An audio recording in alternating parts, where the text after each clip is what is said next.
Hello guys, welcome to a Trading Parrot. In today's video, I'm gonna show you how I use the anchor VWAPs to forecast what's going to be the price of Bitcoin in the bear market. I'm also gonna show you an indicator that uses Fibonacci moving averages. We're gonna use this indicator to understand whether we are in the right path to continue to the upside and what levels we should not break at this point in time. Otherwise, we could be heading to a bear market. Guys, if you like this type of content, make sure that you're subscribed to the Trading Parrot. Hit the notification bell so you get notified every time I put out one of these videos. And let's see if you like really this video. Let's see if we can get to over 1,000 likes again. Alright, we're gonna get started with the Fibonacci moving average. This is an indicator that I have tweaked to make it work with Bitcoin. I did this quite a while ago. You can see that the last update was in July 6th of 2022. I don't even remember when was the time I actually came up with this idea. I took Fibonacci moving averages from different people and I find a way. That time I remember being extremely excited to get it to become an actual bull market support band. Remember that Benjamin Cowen has an actual bull market support band which has performed great in 2017, partially in 2021, and in this current cycle it is no longer what it used to be. That's because the price of Bitcoin is changing in structure, but interestingly the Fibonacci moving average remains quite valid still today. You can just Google TTP Fibonacci MA and find the link that takes you into TradingView, and it's free to use. You don't need any subscription. So let's appreciate what it does. I think there are multiple things that you can take away from this indicator. Probably I'm just gonna mention the ones that stand out the most. The first thing is the obvious one, that with every cycle we hit one level lower on the Fibonacci levels. If this cycle we continue with that trend, we literally cannot have a new all-time high again on this cycle, which is quite disappointing. That is an immediate outcome just from watching this part of the indicator. But before we assume that is 100% accurate and that we are doomed, let's look at what it has done when it comes to all-time highs. On the first cycle, it touched the top band. These are the multipliers of my different bands. We're using a moving average with a length of 200. So of course, first cycle we top at red. On the second cycle, we hit once the yellow line and then we hit it again a second time. And I want you to keep that in mind before I get to 2025, because that is a valid option. Notice that pinching the yellow line here doesn't prevent the price to have another rally from low to high of over 1700% after a drawdown of 74%, which by now it will tell you you are in a bear market. But that is kind of like being in a bear market within a bull market and still manage to get another all-time high. Takeaway in here, the strongest one is you do not need to touch the red to have incredible comebacks within the same cycle. We are in February and we are talking about topping a bit too early, so watch out and use potentially this as a wild card later in 2025 if we get that liquidity that we need. Next cycle, well, I already gave you the spoiler. I already said we touch yellow, so don't expect the price now to touch yellow. We couldn't get into there. Despite that, we managed to get to $20,000 from an all-time high before of just 1,000. So that is an incredible performance from top to top. Then in 2021, we should have got to the third level from top to bottom, actually to the fourth level, and that is precisely what we did. If we count 1, 2, 3, 4, and we pinch it all the way. The takeaway in here is that you can pinch it and you don't necessarily need to stop there. You can stick to being in the level for 1, 2, 3, 4 months in a row and actually put the final all-time high while not being able to touch it. So there's lots of small details that if you have a good eye for patterns, you probably see them before I do. Then in the middle of 2021, we came back down, but we didn't go to the final line in the Fibonacci MA. That is reserved for the bear market, and let's see where we are now, because literally this line, if we follow that second green line, we haven't touched it, but in theory we are not allowed to do it this cycle. We should not touch the green line. Now be careful with your conclusions, because if this line remains like this and this other one goes like that, you can tell that the price could be perfectly happy just going in this way and get to $500,000. So it is very tricky, because even if someone tells you that line is forbidden to touch it this cycle, that doesn't mean that we cannot go beyond 166K now. Notice that in March 2024, we were very close to touch it, which was something forbidden this cycle according to this, let's call it, model. Now, despite all those presumably limitations of that we have to respect with Fibonacci in a logarithmic chart, there are some things that have remained the same, and that is really crazy, because short-term hold or realized price has been broken multiple times this cycle and not the previous ones. Bull market support band is destroyed every year in this bull market, so we cannot really trust it anymore. But let's see how the price reacts to the second band cycle by cycle. On the first cycle, it tests the line in 2010, then again in 2011. That's the second line from bottom to top.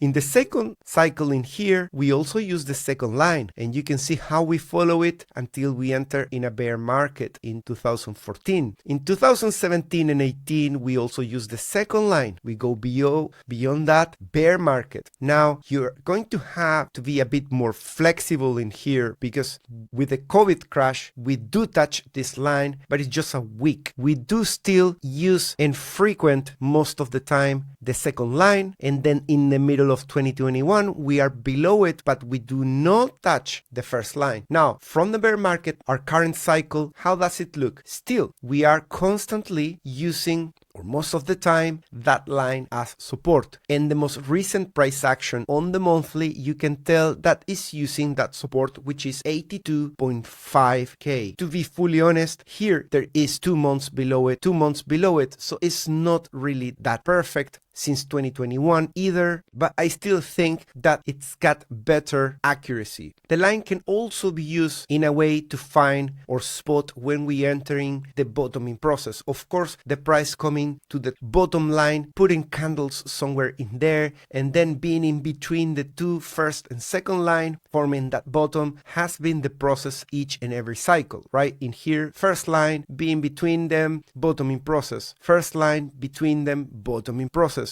It's only the first cycle that we are actually starting from below the first line. So another takeaway then is, let's say we continue going slightly higher, then we got the first line as a help to determine whether we're gonna enter in a bear market at the moment, as I say, at 82.5, and then we have this line that at the moment is a 41K, telling us to start thinking that we have bottom in a bear market. Of course, if we continue with the 4-year cycles, that is something that is reserved for the bottoming year, in this case 2026. That is the year where we need to be looking for bottoming. 2025 we are supposed to be looking for a top. That top, according to this model, needs to dodge touching that green. Is there something wrong with touching that? No, absolutely nothing. It's just to have some expectations that so far this model hasn't got to that line. And the next question is, what's gonna happen the next cycle? Literally, when we are not allowed to touch the second line, which is the one that we always use as a support. So technically we are not supposed to touch it. So does that mean the whole thing is gonna flip back down to this? Well, that breaks the second rule. Every cycle uses the second as support, but if we get squashed by not being able to touch it, crazy times. Break out or break down from there. One level down in the ladder or model invalid. We'll see. All right, let's move to the second one, which I find pretty interesting, and I think it works from 2013, which which is quite early in the cycle. Models that also work in 2011 are rare because that was very early in the beginnings of Bitcoin. Most of the models strive in cycle 2014, 17, 2021, and then they start getting broken in 2025. But I think this model, which I'm about to show you, is also pretty valid nowadays. I'm gonna use an indicator that is free, that is, you're gonna find it in the toolbar. It's called the Anchor VWAP, volume weighted average price. And I'm gonna do everything from scratch. What we're gonna use this for is to forecast the range of the next bear market bottoming formation.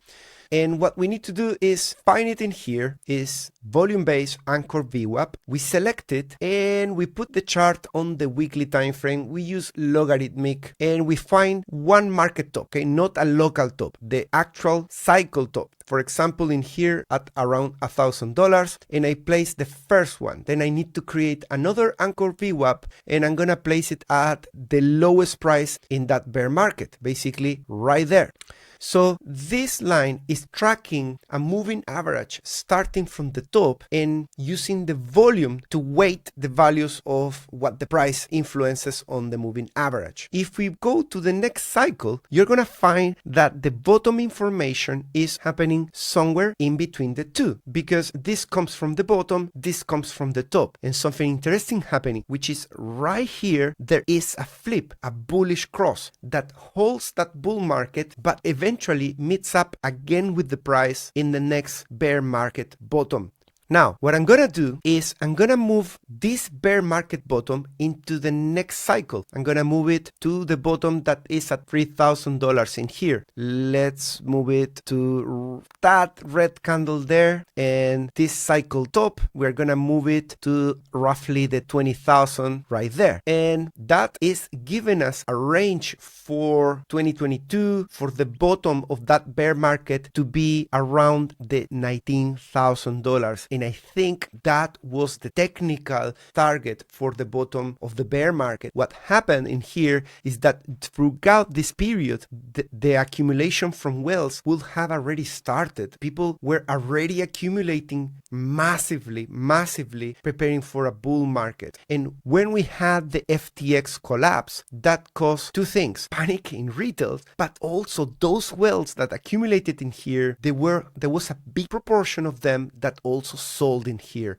And that tells me that this was supposed to be the bear market bottom, but with FTX that caused a similar effect as the COVID crash. COVID crash started the bull market. We were entering into the halving year, and there was this pandemic in here that shifted the whole bull market one level down. And in this cycle, the role of doing that thing was FTX right at the bottom at around 19,000, which was supposed to not go beyond the highest price of the previous cycle. That was supposed to be the technical bottom. We never have gone below that all-time high from the previous cycle, but FTX did it. It broke below, caused retail to capitulate, many whales and long-term holders capitulate in here, and then it became the actual bottom of the market. So I don't consider the VWAP to have been wrong. Indeed, it pushed to where the volume was supposed to stop bleeding. And now the $1 million question is, where is the bottom next if we were to enter in a bear market? And I'm not saying we have done it, but if we enter, let's say we top in November this year. Many people want that thing to happen. And we top at 150,000, where everybody wants to go. It's kind of the popular number that everybody's thinking. So let's move the top of this market to the top of 2021, and let's move this bottom to that nasty bottom at 15,000. And that is giving us a range between 48 to 41,000. Pretty interesting to see that number. And don't forget something, that if we were to top, let's say in December, let's put a line in here, vertical, and let's assume that there is a drawdown in here, but let's assume that in here there is some sort of push up, okay? And then we have a bear market, something like that. Let's assume. I mean, I don't have to be right on this, just about the timing, okay? The top is there. If the top is there, this line needs to carry on going higher, or maybe curve a little bit, but then still go up.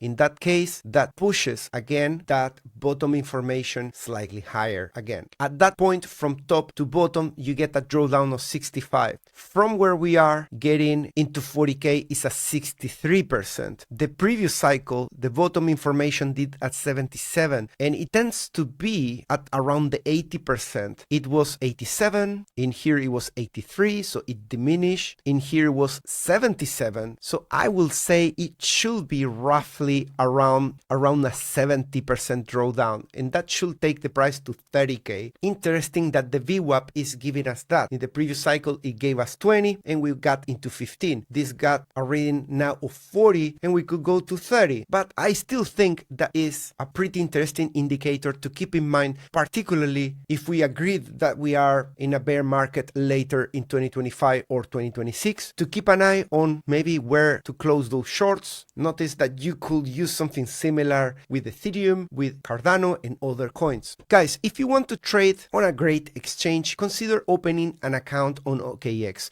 At the moment, I have some links in the description, and the one for OKX is offering up to 60,000 in rewards and lowering trading fees to a minimum. If you're looking for a non-KYC exchange, I've got two, BitUnix and Bluffin. BitUnix is great because even if you deposit a very small amount, you always get some bonuses. And on Bluffin, currently is offering up to a Tesla Model 3. Thanks so much for watching. Let me down below your comments on these crazy theories. Let me know if you want me to do something similar on Ethereum or any other coin to see where it could be bottoming or topping this and next cycles. Thanks so much for watching. Hit the like, subscribe, write a comment below. Bye bye.